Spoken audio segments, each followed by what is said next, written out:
All right, I'm going to be unboxing or unbagging my my new novel, Ghosts of the Future. Hey there, I'm Ben Avery, and this is Strangers and Aliens. Strangers and Aliens is a podcast and a video feed about the connection between spirituality and science fiction, between faith and fantasy, between Christianity and creativity. And right now, I'm about to unbox something that is, for me, the culmination of some of those things together. This is something that has been seen on screen before in this format. It's been there for a while. It's my novel. And I am so excited. My science fiction novel is finally ready for consumption. And so I'm going to unbox it right now, here, live. And it's delivered like this because I actually ordered this like a regular book from regular Amazon. So I am going to unbox this right now. I'm so excited. This is my George McFly moment whenever I've gotten a book, and it gets exciting no matter what book it has been. But whenever I get a book and I get the box and I open the box, I just get reminded of George McFly, Back to the Future, at the end of the first movie where he has a match made in space and he pulls that book out of the box and he says, "See, son, it just goes to show you can, whatever you set your mind to, you can do." And so I have in here, well, first I have kind of crushed up Amazon. You guys, a kind of crushed up box of mango passion fruit tea for my wife because we're going to be going to camp pretty soon and she wants this for camp. There's also some silly socks for silly sock day at camp. There's also sunscreen for at camp. And then there is, for the first time, this is the first time I'm seeing it, Ghosts of the Future. Here it is. Oh, there's the cover. There's the back cover.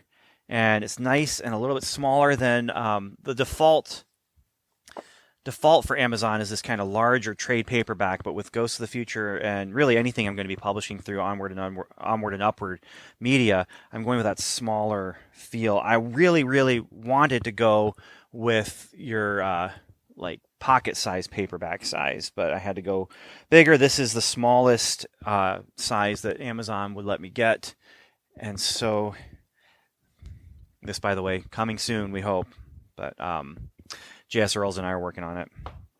But here it is, and now to open it up. And it looks great. It looks great. There it is. There's the first page. I did that kind of preview of some of the text from the book that I've seen in other science fiction books ever since I was young. A lot of this is modeled on just taking a look at old science fiction books and how they did like the title pages. And there's my copyright page, my dedication to my wife. And then there's the prologue, the one-page prologue that moves into part one. I just love the look of this. Now, I used Atticus to create this look, and I was so excited when I was using Atticus to find that they had this kind of old school feel, old school vibe. I was able to take that and then make some adjustments to make it personalized for the way I would use it. But it looks great inside here. And then you go through, there's part 3, and then we go into the epilogue, and then there's the author's note about the author, and then this is my little thing. The Tabitha will return. Now, what is the Tabitha? The Tabitha is the ship that my cast of characters flies around in. This is about a working class crew of guys and gals who are on just a mission to transport cargo from point A to point B. And along the way, things happen. And for this, the thing that happens is the way that they're traveling takes them past an anomaly that the captain wants to investigate because she's very interested in science. And she used to be a science officer on a military starship. And so now she's the captain of her own cargo ship. And this was an opportunity to check out something brand new that's never been seen before. And she couldn't pass it up, but then there's trouble there. And the trouble comes in a couple different forms. There's problems on the ship. There's a planetoid that they discover near the anomaly, and that planetoid actually physics don't work the same way that they should in the real universe, and so there's some mystery that goes along with that. And then there's some time travel-ish kind of shenanigans, and then there's a warship coming their way that wants something that they're transporting, and they have to decide what they're going to do about that. And of course there's some conflict, and yeah, so that is Ghosts of the Future, my new novel. So excited. I've never had a science fiction novel that I've been able to do anything with. And when I was sitting down and trying to decide what can I do that's just for me in my spare time, in my free time, when I'm not doing my day job as a pastor, when I'm not doing some of the paid work that I've been doing for like Kingstone, when I'm not doing some of the graphic novels and stuff. And it was this, and I actually talk about some of the inspiration behind it, but shout out does go to Tim Barron, who drew some pictures that caused me to say, I want to know what's the story with that guy. And so that was part of the inspiration that exploded into this, and then just taking some other ideas from here and there. And now I am holding it in my hands, and wow, this just feels good. I like the size. I love the size of it. And I do like, and oftentimes prefer, a paper book to a digital book, other than when I can't do my walk outside and have to do my walk inside. I try and read when I do my walk inside. Now, we have a big living room. You can't really see it here, but we have a rather large living room, and it actually does a loop from the front of the house to the back of the house. And then there's stairs at the back that go downstairs that go all the way, and then you walk to the front of the house and go up the stairs at the front of the house. And it's a nice loop that I can do. And sometimes I'll read while I'm doing that. And if I'm reading from my iPad, it is a little bit easier for me to walk and read at the same time. But I don't do that outside. That's just me. So anyway, that is not why you're here. You're here to find out about this, Ghosts of the Future.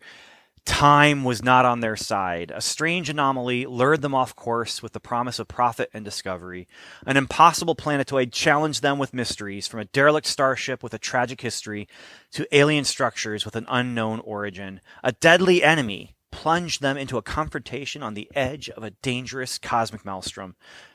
The crew of the Tabitha could not have known that what they thought would be a simple investigation would turn into a collision of the past, the present, and the future, and a conflict with one inevitable outcome: death. I mean, because that's what you do in a science fiction novel. So, this is so much fun. This is so much fun to actually hold this in my hands after just a few years of gestation and writing and editing and then pulling it together. Here it is. So I do have links in the description below, but you can find this on Amazon. Just look up Ben Avery, Ghosts of the Future. It's there. You want to jump in now, and you want to read. This book is ranked on Amazon. It is ranked 48,821 place on Amazon in their sales listing. So, I mean, if that doesn't speak for it, I don't know what does. Oh, the spine looks so cool, too. This is so much fun to hold in my hands. All right. Thanks for watching. Have a great day. Godspeed.